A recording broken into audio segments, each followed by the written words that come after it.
আসসালামু আলাইকুম, কেমন আছেন আপনারা সবাই? আশা করছি সকলেই খুব ভালো আছেন। আপনাদের দয়ায় আমিও খুব ভালো আছি। আমি এখন যে জায়গাটায় আছি সেটি হচ্ছে ময়মনসিংহ জেলার মাসকান্দা এলাকা, 5 ফুট অফিস রোডে। আপনারা অনেকেই আছেন যারা কখনো ময়মনসিংহ শহরে আসেন নাই, তাদের জন্য আজকের এই ভিডিওতে আমি তুলে ধরব ময়মনসিংহ আঞ্চলিক 5 ফুট অফিস এলাকা।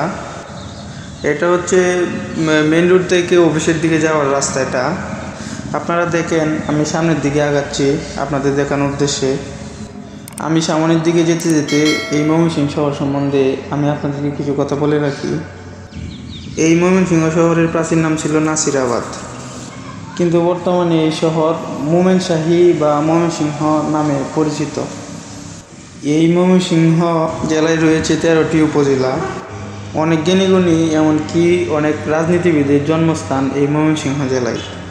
ময়মনসিংহ জেলার বুকের উপর দিয়ে বয়ে গেছে ব্রহ্মপুত্র নদ, আছে শিল্পাচার্য জয়নুল আবেদিন সংগ্রহশালা, এমনকি ময়মনসিংহের ত্রিশাল উপজেলায় রয়েছে জাতীয় কবি কাজী নজরুল ইসলামের নামে একটি বিশ্ববিদ্যালয়।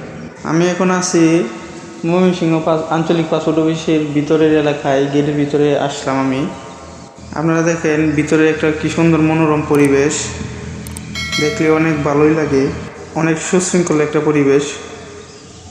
আপনারা দেখেন কি সুন্দর ফুলের বাগান, কি সুন্দর মনোরম পরিবেশ, অনেক সুন্দর। যারা যারা আমার এই চ্যানেলের নতুন দর্শক, তাদের কাছে একটা রিকোয়েস্ট, আমার চ্যানেলটা সাবস্ক্রাইব করে পাশে থাকা বেল আইকনটি বাজিয়ে দিবেন, যাতে পরবর্তী ভিডিও আপলোড করার সাথে সাথে আপনার মোবাইলে সাথে সাথে নোটিফিকেশন চলে যায়, আপনি যাতে সবার আগে আমার এই ভিডিওটা দেখতে পারেন।